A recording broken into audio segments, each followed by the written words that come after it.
Hi hello ನಮಸ್ತೆ. ನೀವು ನೋಡ್ತಾ ಇದ್ದೀರಾ ಎ ನ್ಯೂಸ್ ಕನ್ನಡ. ಅಧಿವೇಶನ ಆರಂಭವಾದಾಗಿನಿಂದ ಬಿಜೆಪಿ ನೇತೃತ್ವದಲ್ಲಿ ಬಿ ನಾಗೇಂದ್ರ ವಿರುದ್ಧ ಪ್ರತಿಭಟನೆ ಮುಂದುವರೆದಿದೆ. ಇಂದು ಸಹ ಸೋಮವಾರ ಸ್ವತಂತ್ರ ಉದ್ಯಾನದಿಂದ ಆರ್ ಅಶೋಕ್ ಮತ್ತು ಬಿವೈ ವಿಜಯೇಂದ್ರ ನೇತೃತ್ವದಲ್ಲಿ ಬೃಹತ್ ಪ್ರತಿಭಟನೆ ನಡೆಯಿತು. ಸ್ವತಂತ್ರ ಉದ್ಯಾನದಿಂದ ಮೆರವಣಿಗೆ ಬಂದ ನಾಯಕರು ವಿಧಾನಸೌಧ ಮುತ್ತಿಗೆಗೆ ಯತ್ನಿಸಿದರು. ಈ ವೇಳೆ ಭಾರೀ ಹೈಡ್ರಾಮಾವೇ ನಡೆಯಿತು. ಈ ವೇಳೆ ಪೊಲೀಸರು ವಿಜಯೇಂದ್ರ, ಆರ್ ಅಶೋಕ್ ಸೇರಿದಂತೆ ಮೊದಲಾದ ನಾಯಕರನ್ನು ವಶಕ್ಕೆ ಪಡೆದರು. ಬಿ ನಾಗೇಂದ್ರ ರಾಜೀನಾಮೆ ನೀಡಲೇಬೇಕು, ಸಂಪುಟದಿಂದ ಅವರನ್ನು ಕೈ ಬಿಡುವಂತೆ ಸರ್ಕಾರಕ್ಕೆ ಬಿಜೆಪಿ ನಾಯಕರು ಒತ್ತಾಯಿಸಿದರು. ಕಾಂಗ್ರೆಸ್ ಸರ್ಕಾರದ ವಿರುದ್ಧ ಬಿ ನಾಗೇಂದ್ರ ವಿರುದ್ಧ ಧಿಕ್ಕಾರದ ಘೋಷಣೆಗಳನ್ನು ಕೂಗಿ ಆಕ್ರೋಶ ಹೊರಹಾಕಿದರು. ವಿಧಾನಸೌಧ ಸುತ್ತಮುತ್ತ ಮುಖ್ಯ ರಸ್ತೆಗಳಲ್ಲಿ ಪ್ರತಿಭಟನಾಕಾರರಿಂದ ನೂಕುನುಗ್ಗಲು ಉಂಟಾಯಿತು. ಪೊಲೀಸರು ವಿಧಾನಸೌಧ ಮುತ್ತಿಗೆಯನ್ನು ತಡೆಯುವಲ್ಲಿ ಸಫಲರಾದರು.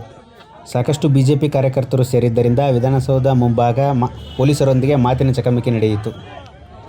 ವಿಧಾನಸೌಧ ಸುತ್ತಮುತ್ತಲಿನ ರಸ್ತೆಗಳು ಸಂಚಾರ ದಟ್ಟಣೆಯಿಂದ ಕೂಡಿದ್ದವು. ಇಂದಿನ ಪ್ರತಿಭಟನೆ ಬಗ್ಗೆ ಆರ್ ಅಶೋಕ್ ಅವರ ಮಾತು ಇಲ್ಲಿದೆ. ಪ್ರಜಾಪ್ರಭುತ್ವದ ವಿರೋಧಿ ಇದು. ಇದನ್ನ ಹತ್ತಿಕ್ಕುವಂತ ಕೆಲಸವನ್ನ ಮಾಡುವಂತದ್ದು ಪ್ರಜಾಪ್ರಭುತ್ವಕ್ಕೆ ಬರೆದ ದ್ರೋಹ. ಒಂಥರ ಎಮರ್ಜೆನ್ಸಿ ತರ ಇವತ್ತು ಮಾಡಿದ್ದಾರೆ. ಇಡೀ ವಿಧಾನಸೌಧ ಸುತ್ತ ಎಮರ್ಜೆನ್ಸಿ ತರ.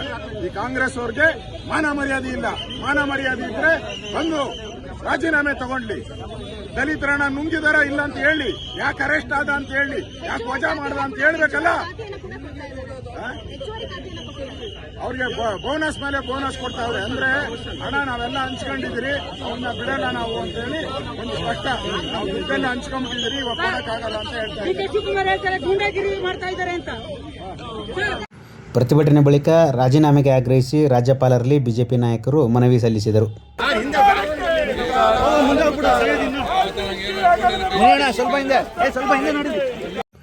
ಬಿಜೆಪಿ ಮತ್ತು ಕಾಂಗ್ರೆಸ್ ನಾಯಕರಿಗೆ ಜನಪರ ಕಾಳಜಿ ಇದೆಯೇ ಅಥವಾ ಕಾಲಹರಣ ಮಾಡುತ್ತಿವೆ ಎಂಬುದನ್ನು ಕಮೆಂಟ್ ಮೂಲಕ ತಿಳಿಸಿ. ಧನ್ಯವಾದಗಳು.